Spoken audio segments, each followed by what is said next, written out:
Please stand for the Pledge of Allegiance.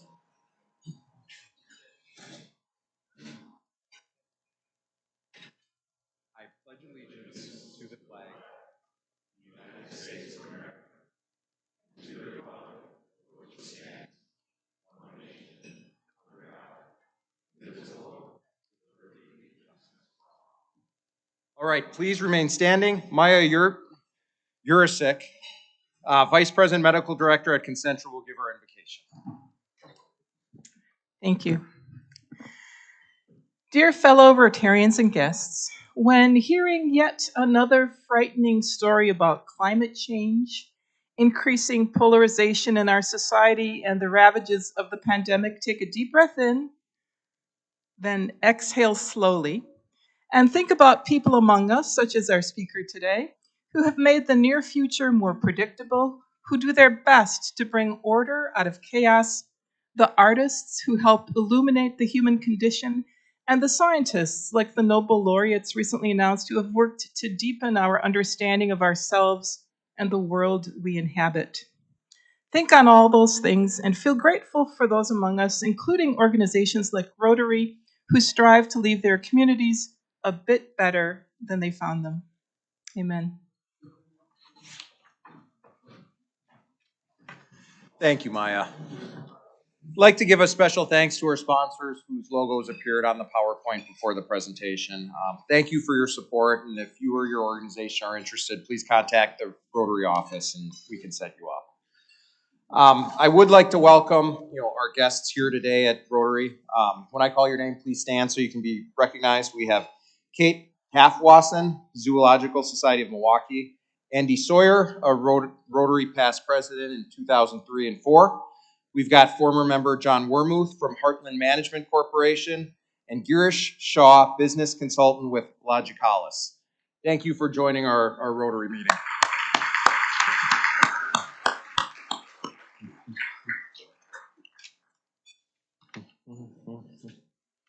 All right, we're excited to have our speaker, Dr. Paul Roebber, here, but we've got a couple quick announcements beforehand. I'd like to welcome Fred and Wendell up to the microphone.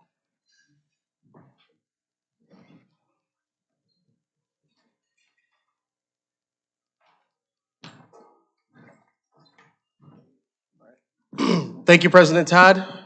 Good afternoon, fellow Rotarians. It is my distinct pleasure to introduce our newest Rotary member, Fred Tabak. Fred is the founder of Tabak Law, and since 2010 and throughout this past decade, he and his colleagues within the firm have been helping thousands of individuals with a focus on Social Security and disability law. Over the past 40 years, and prior to establishing Tabak Law, Fred has been recognized with numerous accolades within his field, having surpassed over 200 jury trials. Fred has very deep roots in Wisconsin, growing up only a few minutes from here on Milwaukee's east side and attending Riverside High. Even this general cannot hold that against him. He's also a graduate of the University of Wisconsin-Madison and received his law degree from Marquette. Fred definitely epitomizes the Rotary mantra of service above self because he's been a community fixture throughout his involvement with numerous groups as an active volunteer, board member, and donor.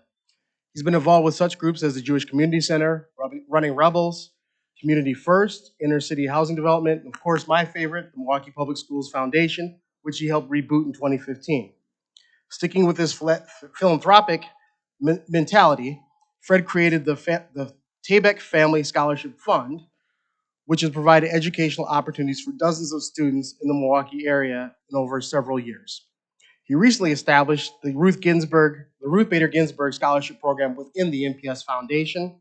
And lastly, it should be noted that Fred has been recognized over the years for his athletic prowess. As you can tell, he's got a few inches on some of us.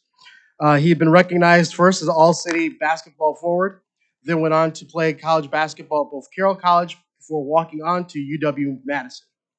When Fred manages to get a little bit of free time, he enjoys spending it with his wife, his 5 children, playing basketball, racquetball, and going for rides along our Great Lake.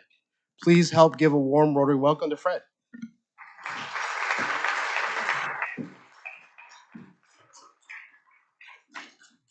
Thanks, Wendell, for that very kind introduction. I'm looking forward to meeting everybody, and I've been told to say a few words. A few words. Thank you.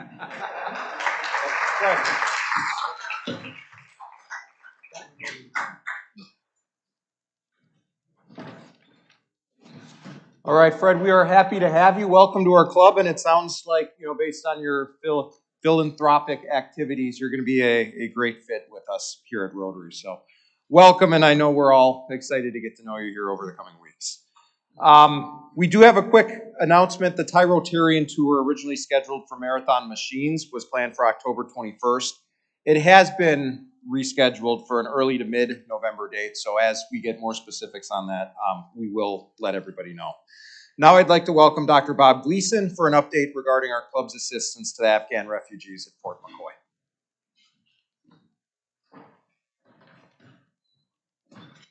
Thank you, and it's so nice to be up here talking about something that's not COVID related.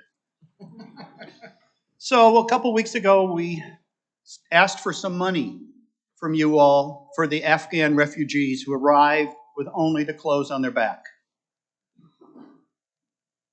And you stepped right up. We raised, they changed the number this morning, $15,525 so far.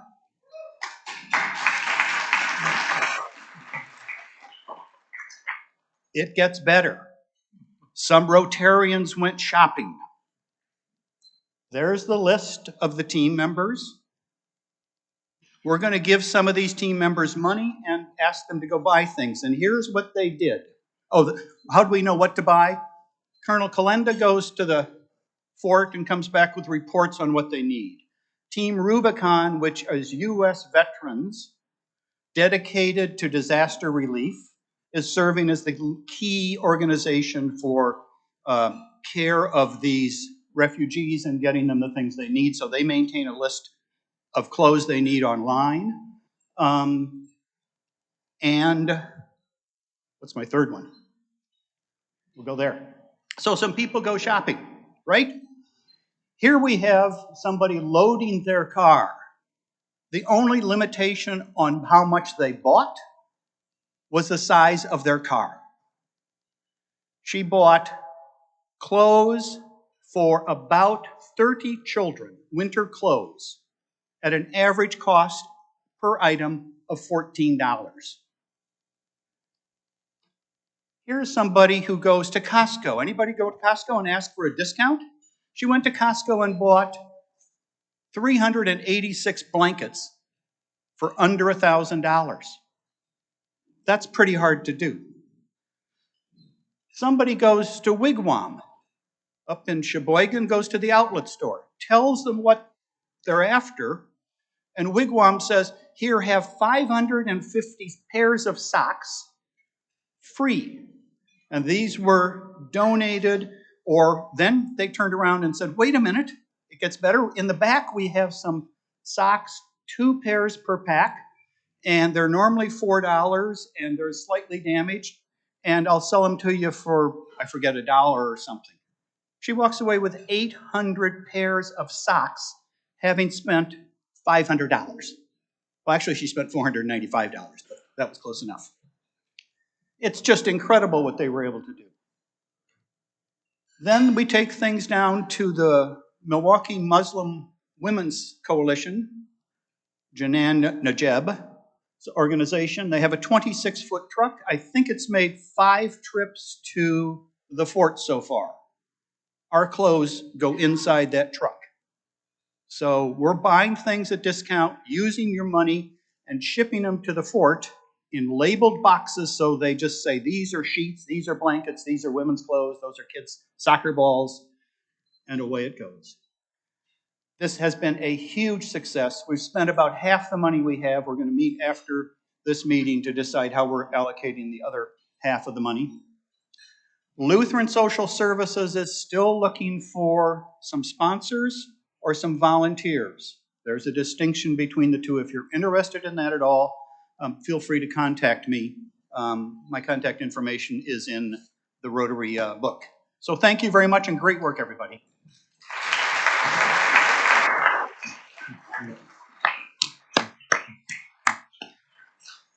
Thank you, Dr. Bob. This really was, Rotary at its finest.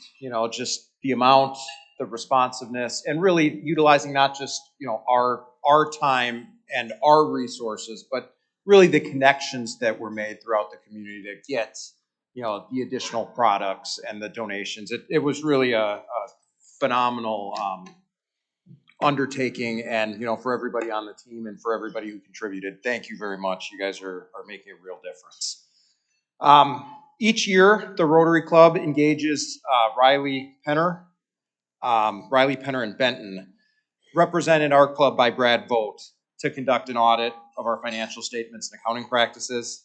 This year, as in past years, we ended up with a clean audit. So if you guys are interested, those are available. The audit is out on the website. There'll be additional email coming through after lunch that'll have a link to the audit. If you're so inclined, you can go in and take a look at it. For the year, last year ending in June 2021, as a club, we ended the little over $1,000, but in the black nonetheless, in what was an extremely challenging year. And Rotary, unlike a lot of other philanthropic organizations out there, did not qualify for any PPP assistance. So really, due to the generosity of our membership, due to the generosity of everybody in this room tuning in online, we were able to carefully manage expenses, continue to make a significant impact in the community, and additionally, end the year on fairly solid footing. So thanks to everybody for your support for Rotary and everything that this club does.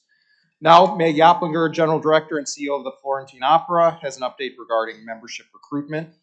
The Florentine Opera did just open its season this past weekend with the Italian blockbuster Verdi's Rigoletto. And congratulations on your return to in-person performances.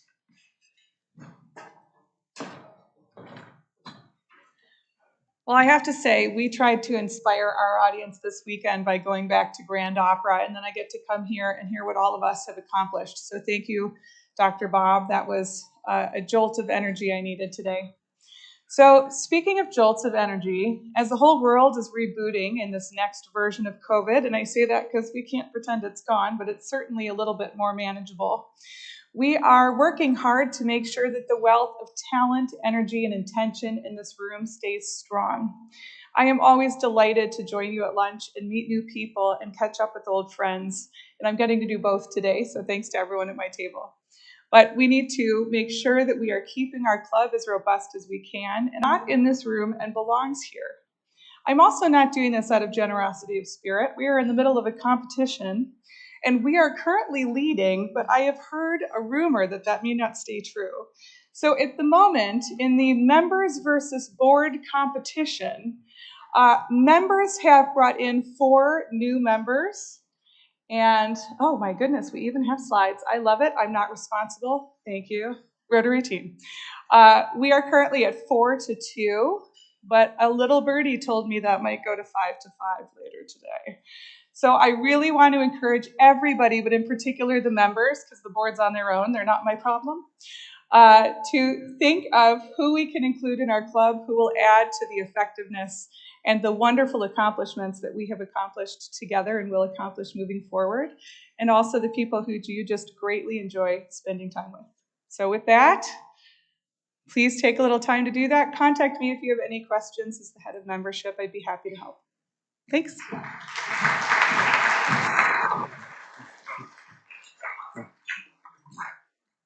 Thank you, Maggie. Obviously membership's incredibly important. For a club like ours, a bottom-up organization, the passion, the strength of our members is really what allows our Rotary Club to accomplish all we do. So, take that to heart. If you know anybody who you feel should be here, would be a great member, please talk to them and bring them to a meeting.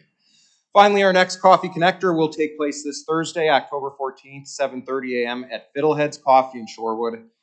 Just a reminder, there is no need to sign up ahead of time. Teresa and the rest of the group like it. If anybody, you can just show up whenever. So, no need to sign up if you'd like to. I mean, you can, but 7:30, October 14th at Fiddleheads in Shorewood. Good group and good conversation. So if you can, try to make it over there. And now, Keith Stakowiak, architect and project manager at HGA Architects and Engineers, will introduce our speaker.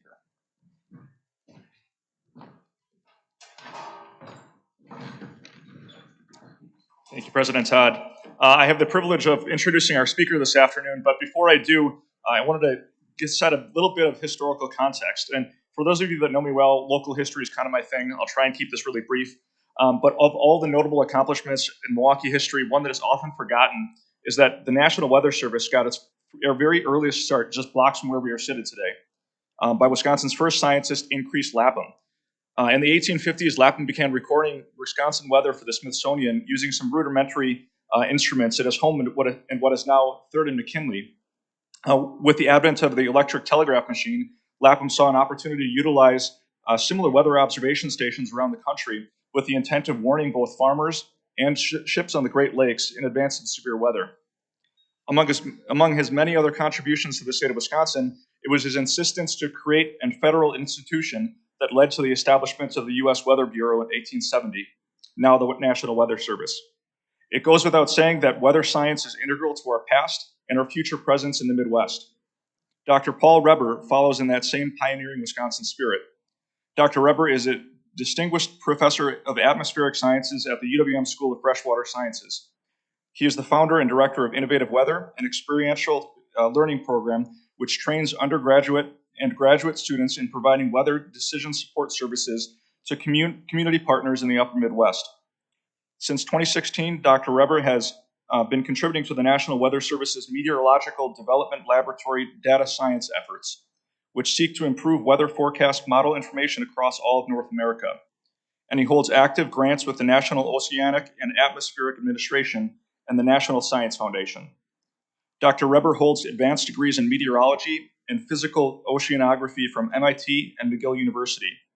He has edited and published extensively in scientific research literature with 80 papers and book chapters in print, and is a co-author of a book published by MIT Press on expert forecasting. In support of this work, Dr. Roebber has won 43 grants from federal and state agencies, as well as the private sector and the Government of Canada. He has directed 33 thesis students at the doctoral and master's levels at UWM since 1994. Please help me welcome Dr. Paul Roebber.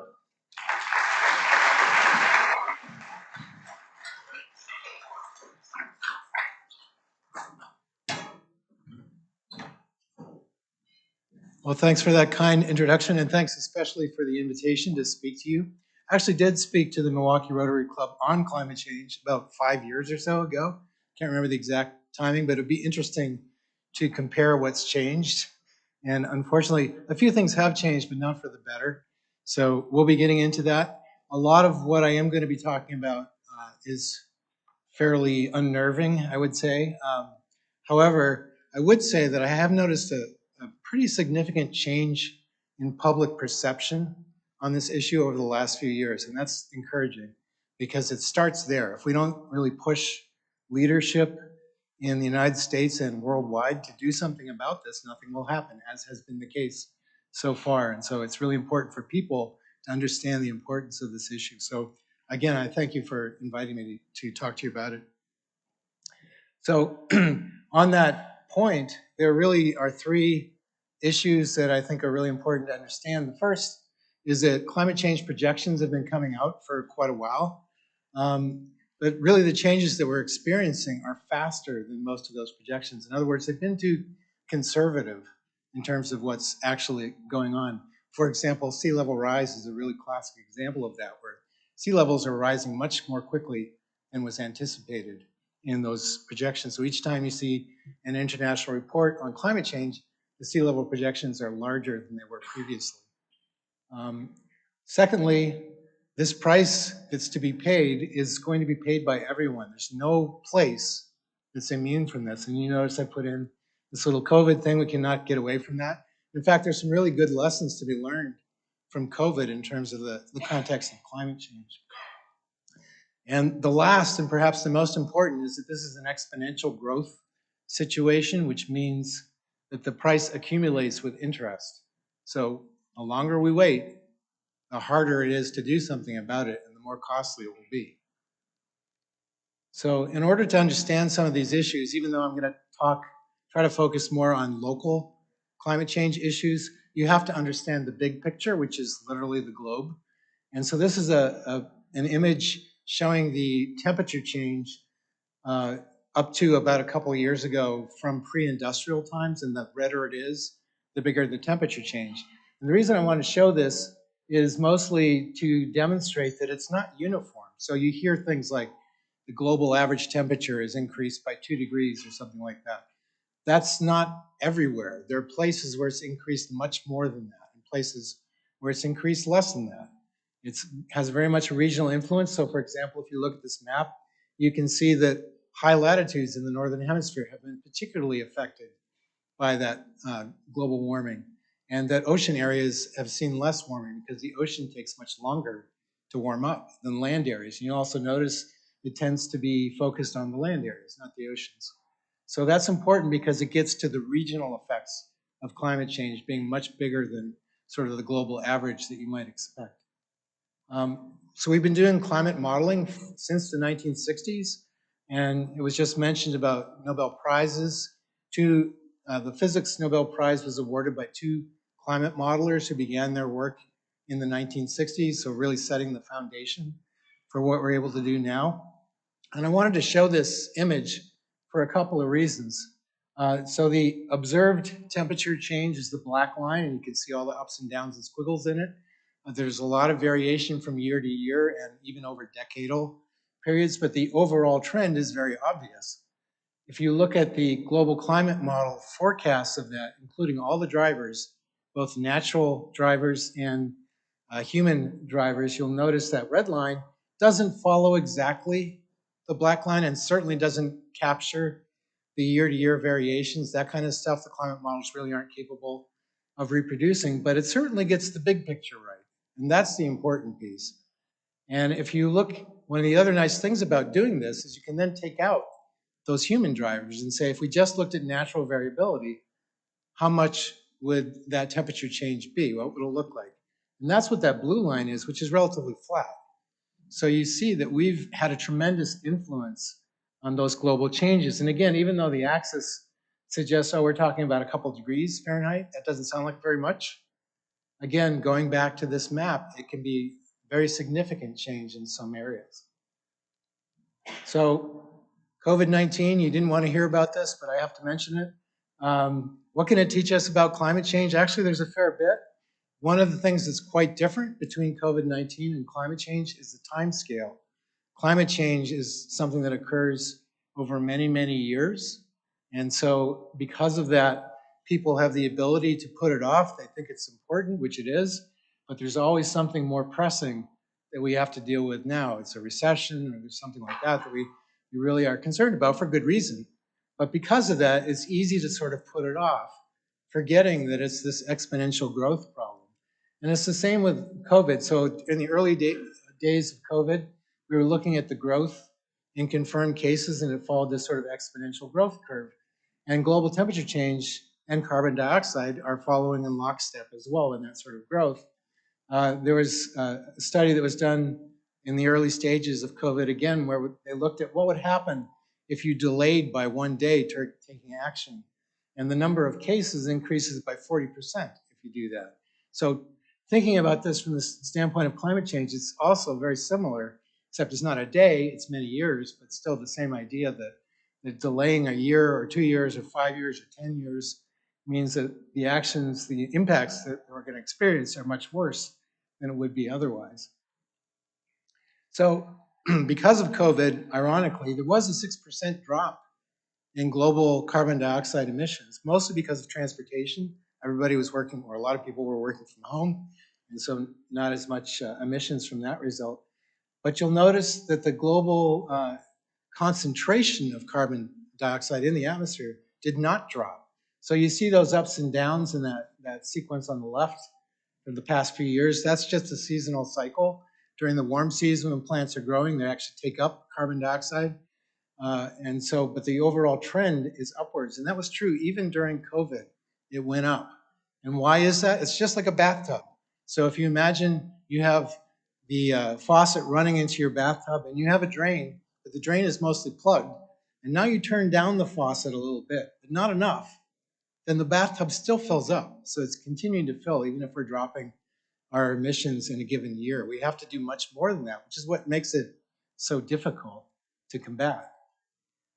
We in the United States have actually dropped our carbon dioxide emissions. That black, the bottom part of that figure on the left, that black area represents our carbon dioxide emissions in the United States only. And the other colors, I won't talk in detail about that, but they just represent the other sources that we're using to produce energy. The important reason for that drop in the United States has been the use of natural gas, so particularly for energy generation. But that's a two-edged sword because natural gas cuts carbon dioxide emissions, but it's actually a much more powerful greenhouse gas than carbon dioxide is, which means the short-term impact is actually much larger.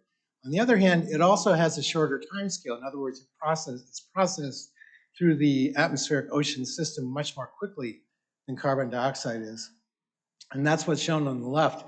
So the red curve is methane, which is what natural gas is, and the amount of annual emissions from methane based on current rates, which is much, much less than carbon dioxide, which is why that curve is still higher, but not a lot higher than it otherwise would be. It's anywhere between 30 to 80 times more powerful greenhouse gas than carbon dioxide, but we're emitting a lot less methane than we are carbon dioxide. So the really most important point on that right-hand figure is the fact that it levels off very, very slowly in terms of carbon dioxide. It takes a long time for the natural system to process that CO2, whereas the methane is processed in the matter of a few decades. So that is a benefit, but it's not a solution to the problem, as you can see. We have to do more than just that. And secondly, and equally critically, it's an international problem. We could cut our carbon dioxide emissions to zero, not use natural gas at all in the United States. We wouldn't change the trajectory that we're on because it's a global emissions problem, and China and India in particular are still emitting tremendous amounts of carbon dioxide. So it requires international cooperation. So what can we do? We can show leadership on this issue instead of sort of waffling about it as we have for a long time. Actually show real leadership and show people we're actually serious about this. And if we do that, it's much more likely that we can start to get other people to work with us on this rather than say, you're not doing anything, so why should we do something? Which is a valid argument. So what do we do about this? Well, the International Panel on Climate Change looks at different emissions futures, and these are called representative concentration pathways. The red curve, the topmost curve, is the path we're on right now. It's sort of a business as usual path. That's a worst case scenario, but it's the path we're on. And it's showing right now we're at about 400 parts per million carbon dioxide emissions, carbon dioxide concentration globally. And you can see it goes up above 1,200 by the end of this century if we continue to do what we have been doing. The other three curves represent very significant adjustments to our industrial societies in a way to reduce emissions. And so they're looking at what would be the consequences from a climatic standpoint of doing those. So we have a bunch of different scenarios we can look at. We then use those climate models to try to assess what the impacts are. And to some degree, we're also able to assess the regional impacts a little less than the global impact. And the reason I focus on the regional part of it is because of this saying that I really like to repeat, which is climate is what we expect, weather is what we get. And what that means is what we experience as a climate in any particular location is simply the accumulation or the aggregation of all the individual weather events. So if we compare, let's say, Milwaukee's climate to the climate of the US Pacific Northwest, the average annual temperature is not a whole lot different between Milwaukee and, say, Portland, Oregon. But in fact, we know the climates are drastically different. And that's because our variations are quite different here than they are in the Pacific Northwest. We have generally warmer summers and much colder winters than they have in Portland because of the ocean influence. They have much heavier rainfall in the winter than they do in the summer, whereas our precipitation is more even throughout the year with a change in phase from rain to snow as we go from summer to winter, which they don't get very much out there. So the climates are quite different. And the way we understand that is by looking at our day-to-day weather patterns and how those change. So that's really what you need to know when you're thinking about climate change is not so much what the average conditions are going to be like, but how that affects those day-to-day weather conditions. That's, of course, a much harder problem to figure out from a projection standpoint. But to give you another reason why this is important, I'll show you this map, which is the average temperature in January, December of 2014. Now, if you remember a few years ago, 2013-14 was a really cold winter in the Midwestern United States and in the Eastern US. And that's that big blue blob that's sitting right over us on this map. If you look at the whole map, the globe, you can see almost everywhere it's red. There are a few places where it's blue, but almost everywhere it's red. And in fact, the global average temperature that year was again a record-setting year in the top 5 of the past 5 years at that point. So a very warm year, but we were very cold. And then why is that important? Because our regional climate, what the Great Lakes responds to, for example, is affected by what we're seeing here, not what the global average is. And so even with an overall warming trend, we can have variations on that where it can be much colder than normal for a given season. It doesn't mean warming isn't happening. It just means that it has that natural variability in the system as well. So I also want to take a trip to Greenland, which is what I'm showing here. This is the global mass, the Greenland loss of mass in ice on the Greenland ice cap since about 2000 or so. And basically, they've lost just a huge and unfathomable amount of ice over that time period. It's continuing downward for obvious reasons. And what that looks like is the picture on the right, which are basically Amazon rivers worth of flood water that melts from the ice and goes into the ocean. Why that's important is because that contributes directly to sea level rise. When you've heard about melting of the polar ice, the Arctic ice, that's important from a climate perspective, but it's not important from sea level rise because it's floating on the water. And as Archimedes taught us thousands of years ago, that doesn't change the sea level. But this does because it's sitting on land. And the Antarctic ice shelf, also when that melts, it raises sea level. And it's melting as well too, for reasons that we now, just in the past year, have fully understood. And so what does that mean for sea level rise? About 1 to 3 feet by the end of this century under lower emission scenarios, those scenarios that I was showing you before, where we're actually taking pretty significant action. We're still looking at a built-in sea level rise of several feet. And if we continue on the business as usual, up to about 8 feet. And that's not the end of it either, because under that business as usual scenario, we're also talking about Antarctic ice shelf loss and a long-term commitment to something like 125 feet of sea level rise by the end of the millennium. So it's a 1,000-year time span, we think now at least, although that keeps getting shorter with each update.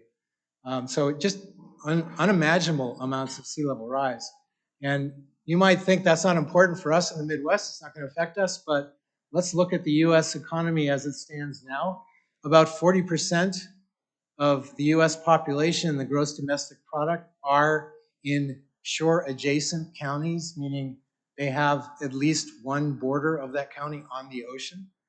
40% of the US is like that. So we're going to feel that, even though we won't feel it directly, if it's affecting that much of the United States. And just to give an example, I grew up in the Boston area. This is a picture of the city of Boston. The blue areas are the areas under the business as usual scenario that are underwater by 2100. So I'm also a big Red Sox fan. Go Red Sox. Fenway Park is underwater. So I'm enjoying them now while I can. So that's a really significant impact for places like that. If you look at Miami, if you look at New Orleans, places like that, it's much worse even than this. So interestingly, this actually looks a lot like pre-Revolutionary War Boston, when there were some hills and all those blue areas were kind of landfill that they reclaimed from the ocean, and now the ocean's claiming it back. Of course, there's other huge impacts in coastal areas. Category 4, Category 5 hurricanes, the most intense hurricanes increasing. Some of those will make landfall, of course, as we've seen in recent years. And that leads to a further disruption of coastal areas around the world, by the way, not just in the United States. So what does that mean in the United States? This is a projection of what immigration within the United States would look like under those scenarios. And so everyone is moving away from the coastline. gradually because they have to. They can't afford it anymore. They don't want to continue with those disruptions as they move away. You'll notice that the Midwest, the Great Lakes area, doesn't seem to really be a focal point for this immigration, but I expect that economic realities would make it actually a destination for a significant number of people as they move to these other areas and they become more expensive. They're going to end up coming here where it's less expensive initially. That's just the way it works. And now the second point, even more important, is this is just US migration. This is a global phenomenon. This is happening everywhere, coastal areas everywhere around the world. So the immigration issues that we've been talking about in the United States over the last several years are just nothing compared to what will happen if there's climate change, mass migration. So the disruptions throughout the world will be immense from this. So what about the Midwest? This is a projection of temperature change, number of days above 100 degrees in parts of the, across the continental United States. And basically what it shows is roughly a month of above 100-degree days on average for places like Wisconsin by the end of the century. So a huge difference. Someone also did a neat trick, which is to sort of identify what would our climate look like under that scenario compared to places that currently exist in the United States. And it looks a lot like Arkansas. So Wisconsin becomes Arkansas. So if you've had a trip down to Arkansas and you've experienced that in different parts of the year, that's the future for Wisconsin on the scenario that we're looking at right now. Of course, we're also affected by severe weather here in Wisconsin. The two curves there, the black curve, are the number of tornadoes, days per year, in which at least one tornado occurred. And the red curve is the number of days with many tornadoes on the same day, tornado outbreak days. And those are, of course, the much more severe days. And it's interesting, the overall frequency of tornado days is probably going to decline slightly because of the multiple factors that cause tornadoes. One of those factors is actually going to diminish, and that will probably produce less days supportive of tornadoes. But when there are days that are supportive of tornadoes, there's a lot of energy available for those storms, and so they'll be much more severe when they happen. That's what the red curve is already showing. So again, these are things that are already happening, not things we have to predict for the future. We can see it already. We've already experienced about a 37% increase in heavy precipitation in the Midwest, even more in the Northeast. So flash flooding is becoming increasingly a problem in those areas. I just read a few weeks ago, or maybe it was 2 weeks ago, about this will happen, an 18% per year increase in insurance rates for those places that are affected by flooding. So that includes all those coastal areas, but it also includes places that are subject to flooding from heavy rainfall. So places here in Wisconsin, same problem. What about soil moisture, in other words, drought conditions? So ironically, even though heavy precipitation increases, drought also increases because what's called the hydrological cycle is amplified, meaning that because the temperatures are so warm, you get a lot more moisture lost to the atmosphere on days when it's not raining. And as a result, the soil moisture actually decreases and you're much more prone to drought conditions. And so you can see on this map, if you can kind of squint your eyes, it's a little bit small, you can see that Wisconsin will actually have a much bigger threat throughout the year for drought than it historically has had. That also means, you know, threat for things like wildfire, which didn't used to be the case in northern Wisconsin. All the forested areas are being more subject to wildfire than it used to be the case. And the last thing I wanted to talk about is Lake Michigan water levels, something that we've all been aware of here. So there are long-term natural cycles in Lake Michigan's water levels. It's basically driven by the combination of precipitation and evaporation. Precipitation over the lake and in drainage areas leading to the lake, and evaporation over the lake. So depending on how those two combine determines whether the lake levels go up or go down. And we've seen this throughout history, going from highs to lows. So there's nothing new about that. By the way, if you haven't read Dan Egan's book, The Death and Life of the Great Lakes, I highly recommend it.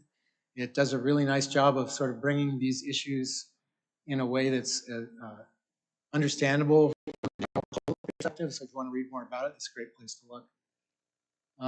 It's really a water balance, just like your bank balance. So again, the main drivers are precipitation, either over the lake or runoff into the lake, and evaporation, decreasing the lake level. So it's just how those two combine. And what we've seen over recent years, because of the warming, especially in the winter, is a significantly decreased amount of ice cover in the Great Lakes. And what that means, because of the way the lakes warm up, is that more and more energy is devoted to warming the surface waters of the lake. The deep water is still very cold, but the surface waters warm up and get very shallow and warmer over the time period, so that by August we hit 80 degrees Fahrenheit in the middle of the lake in the surface waters. You know, almost bathtub water in the middle of the lake. We've had that several years in the last decade or so. What that means is you get increased evaporation. So as we move into the late summer and fall, we now have cooling temperatures occurring. It hasn't happened yet, but it will. And when it does, those warm temperatures mean there's going to be much more evaporative loss. And so that drives the lake level down. So we have this combination now where we have an amplified precipitation cycle, where we have more heavy rainfall, but we also have increased evaporation. So what wins out? It's hard to just sort of take a guess at it. So what you do is you build a model of it, which is what I did. And this is showing the results. So these bar graphs just show on the left is the historical high and the historical low in lake levels. That's actual data. And then the red circle represents the average lake level over that time period. And then I used my model to simulate that using the historical data to see how well it could reproduce it. It reproduces it pretty well. It gives the right variation. A little bit low on the average, but not too far off. And then I looked at 4 different climate change scenarios based on data from regional climate models. So I didn't just make it up. I used what was available. And looking at scenarios where you have very heavy rainfall or heavy rainfall, but not that much increase as the very heavy rainfall, and very warm conditions or less warm conditions. And in all conditions, the important takeaway here is it's the variation in the lake level that increases. So depending on how much precipitation we get, you might see a drop in average lake level, but you might not. It used to be we thought for sure you'd get a drop in average lake levels, but that's not so clear anymore because it depends on that balance, how much precipitation you get. But either way, we're definitely going to get more variation between the highs and the lows, just as we've seen recently here in Wisconsin, where we went from a historic low to near record highs. And that's sort of a very rapid transition is something that's going to be more in the cards for Lake Michigan in the future because of climate change. And from my point of view, I think if the average level dropped, but it wasn't bouncing around so much, we could deal with that more easily, because you can do things like dredge channels and move marinas and stuff like that. But if it's bouncing around so quickly between highs and lows, that becomes a much harder problem. So that's the tale of 2 Lake Michigans. The top picture is an actual picture from Door County in 2010, which was actually 3 years before the record low was hit. So it was already low, of course, but not at the record. And you can see all of that recession of the shoreline there. And then a recent picture of higher lake levels in Lake Michigan. So if you want to read more about these kinds of things, I highly, highly recommend the U.S. National Climate Assessment. It puts things, it's very well scientifically founded, but it puts things in very understandable terms. The International Panel on Climate Change also has very comprehensive reports which are focused on the global conditions. So it's more of a big picture approach, and it's also harder, I think, from a layperson's perspective to understand. The U.S. National Climate Assessment really puts it well, so that's something I really recommend.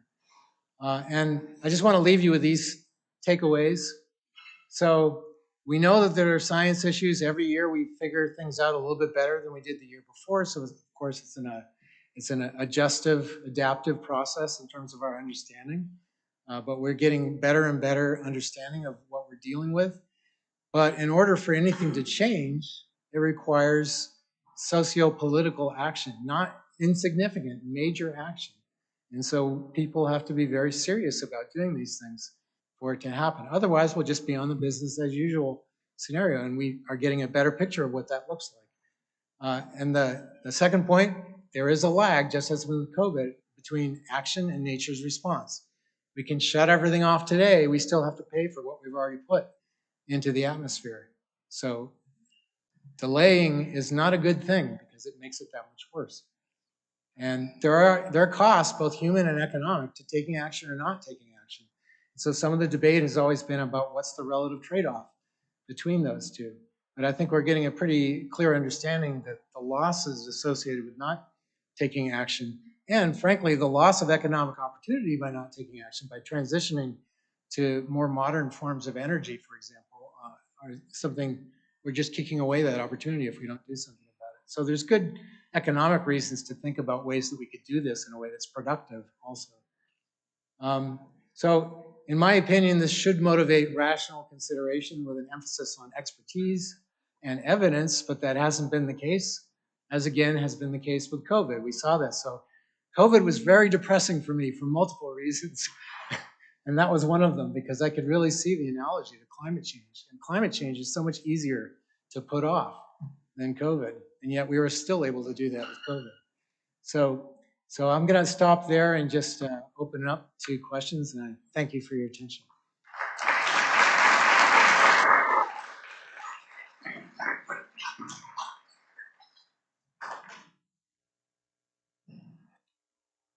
Go ahead.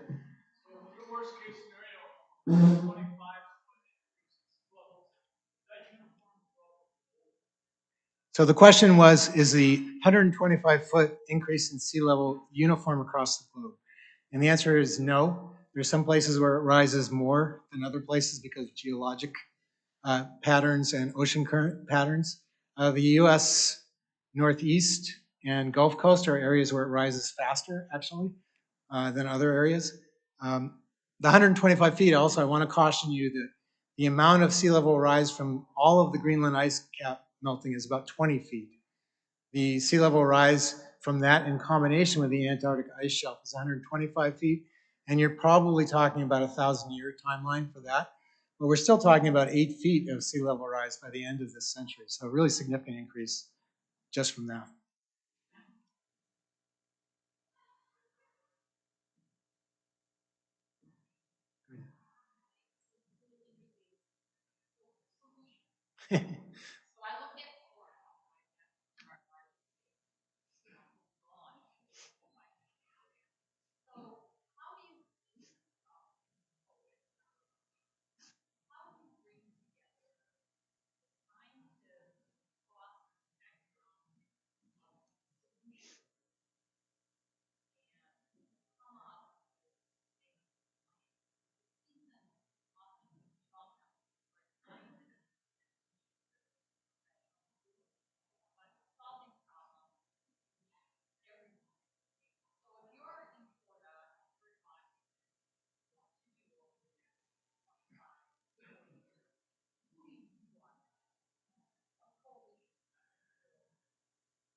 Well, first of all, I want people who are true leaders. I'm sorry. Yep. So I have to repeat the question. So the question was, if I can paraphrase, the example given was Florida. Who do you want at the table to make decisions? Because scientists tend to be in their own little nooks talking to other scientists. People who make policy tend to be over in another place making policy, and never the twain shall meet. That's not quite true, especially with climate change. There has been a lot of interaction, but it's still, I think, to some degree true. And also there are different agendas that are going on. So the scientific agenda, such as there is to try to understand this better. And that's really all it is. It's not about making money or anything like that. That's not why people do science. Most people don't make a huge career out of investigating climate change. It's just something that interested them from a science perspective. The agenda from a political stance could be to garner support of one form or another, whatever side of that spectrum you might be on. And so those don't always connect. You might be able to, if you're asking people to make sacrifices, and I think to some degree there will be sacrifices that have to be made if we're really going to deal with this. For example, we've already put into play a significant sea level rise, perhaps as much as 3 feet, even if we did everything we needed to do tomorrow. For Florida, that's catastrophic. They're going to have hurricane landfalls continuing and increasing. That's catastrophic. So the first thing I would encourage them to do is to think realistically about where you should live in Florida. If you're going to stay in Florida, what parts of Florida are going to be habitable down the line? There's those kinds of things, which are really hard things to think about. After all, the reason people move to the coast is because most days it's really nice. You like it there. But then there's these really bad days, and everyone ends up paying for that. So you can't just support that on a policy perspective. Now, the economic consequence of that is the insurance costs are increasing. So what's that's going to do is going to price out anybody who had the ability to afford those areas before, and only people who have the ability to afford that and are willing to pay the price for living there that will continue to live there. So I think the first thing you have to do is get policymakers to recognize that the real threats that exist in those places and not support that as part of public policy. You still allow people to pay for that if they want to, but you're not going to provide the services that people normally expect when a catastrophe happens if you're going to live in those areas. That's the only thing I can think of. And there's, like I said, there's price to be paid regardless. It's not like we can suddenly say, oh, if we just do these things, we can avoid the whole issue. It's too late. We can't do that anymore. So there's already consequences, and people have to face up to what those consequences are and try to deal realistically with it. Another thing I think we could really do that would be helpful is to really invest in the kinds of things that make it easier for people on a daily basis to be less carbon intensive. And that's mostly infrastructure. So if you look at different parts of the world, some places do this very well and some places don't. We've structured our economy in ways that don't really support that. So it's really hard for people, even if they're well-intentioned, to try to reduce their greenhouse gas footprint. It's really hard for them to do it. So what can we do? What are the things that we could do that would reduce that and make it easier? And that includes, at the local scale, but also big scale in terms of energy generation, things like that, all the things across the spectrum that we could do to adjust that. That's a massive investment. So again, it requires people to face up to the fact that this is what we're looking at, this is what we're going to pay, and we have to pay it up front to make those things happen, rather than sort of pay it as we go along, which is the tendency. There's something that the economists call the discount rate, which is how much you discount the future, basically. And people discount the future quite a bit. And we saw it in COVID, we see it in climate change. People discount the future. So you have to battle those kinds of things also. So unfortunately, there's not an easy answer to your question, but that is the fundamental problem, is how you get real action to take place. Like I said, I think the popular opinion has shifted enough now that it's starting to bite a little bit compared to the way it was a few years ago, where people could throw up just phony arguments and pretend that nothing was happening. It's a lot harder to do that now.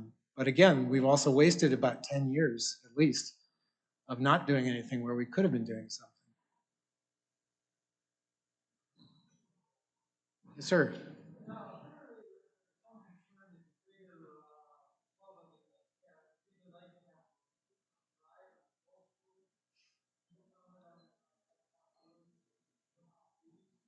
So the question was about the ocean circulations that can be affected by melting from Greenland ice, because what happens when the ice melts in those rivers of water, they melt, that's fresh water, and fresh water is less dense than salt water. And so the whole deep ocean circulation actually depends on a driving in the North Atlantic from salty water actually sinking and driving a whole circulation like this. And so if you get this big blob of fresh water, and it did actually happen during the melting of the ice ages, that is what happened.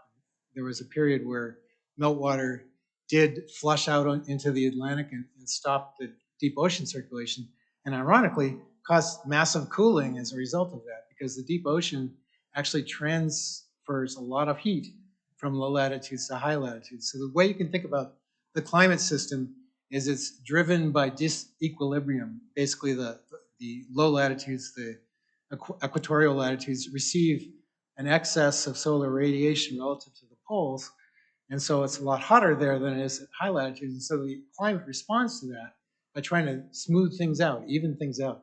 And so the ocean circulation is a big part of that. And so if you add all this meltwater on it, there's a possible consequence that it could slow or stop that deep circulation.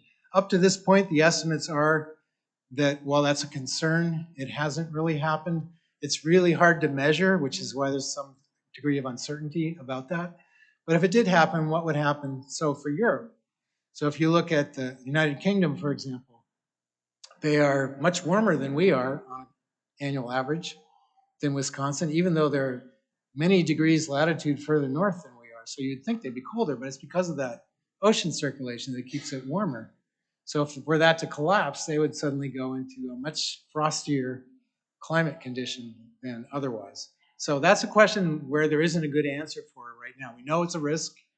We know it has happened in the climate system in the past, but we don't know if that would happen in this case yet. People are looking at that. Yes, sir. Really informative talk, and it's really sobering. But nature changes on its own no matter what we do.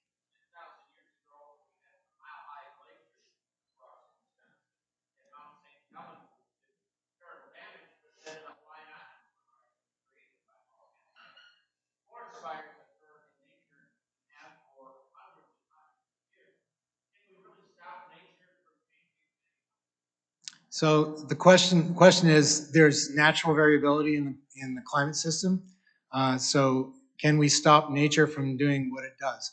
Well, nature is doing what it does right now because we're giving it an additional forcing to do that. You're absolutely right. Even if we didn't do anything, nature would still adjust. For example, the ice ages, why did those happen? We know very well why they happened. They happened because of orbital variations, mainly the tilt of the Earth's axis, but also some other longer-term changes. We now have studies that suggest we could never enter another ice age. Well, that's probably a good thing, right? Who wants an ice age? But it just shows you the impact we've already had.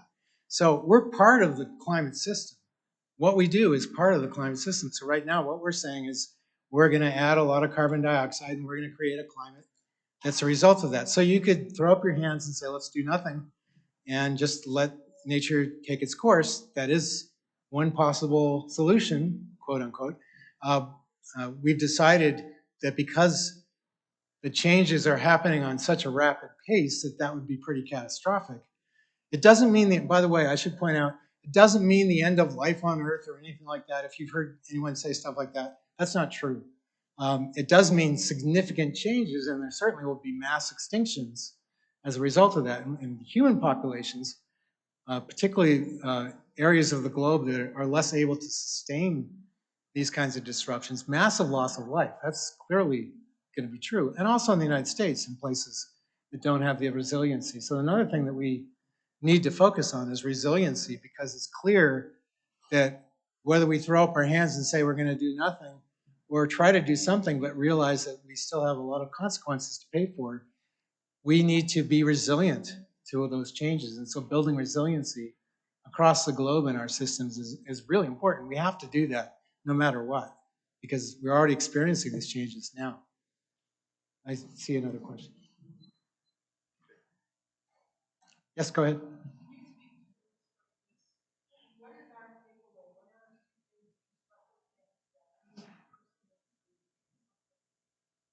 So the question, and this question always comes up, and it's a really good question, is what can we do as individuals, basically? What's our takeaway as individuals?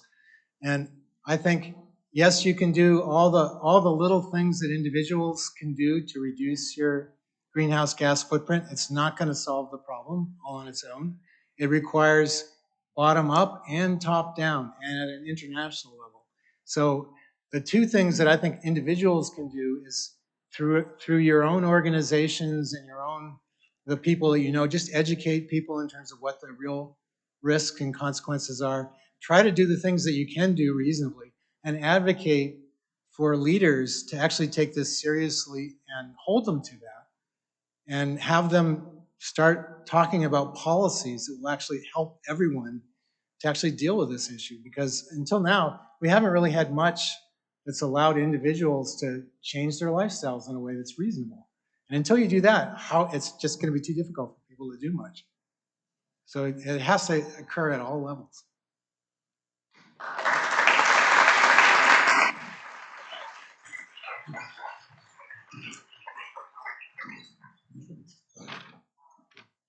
Thank you, Dr. Roebber. And in honor of leaders like you who speak to our club, we're going to make a donation in your name to the YWCA of Southeastern Wisconsin, whose mission is eliminating racism, empowering women, and promoting peace, justice, freedom, and dignity for all. Thank you. A couple reminders for those of you who have signed up for the book read for The Sum of Us. The second discussion will take place this Thursday, October 14th at 4:30 p.m. over Zoom. An invite with that information will go out to you all later today. So please let Aaron in the office know if you'd like to join those discussions. Grab some coffee with fellow Rotarians this Thursday at Fiddleheads in Shorewood, 7:30 a.m. Again, no need to sign up ahead of time. And the board meets in room 413 after we adjourn today. So with that, let's go out and do some good in the world. This meeting is adjourned.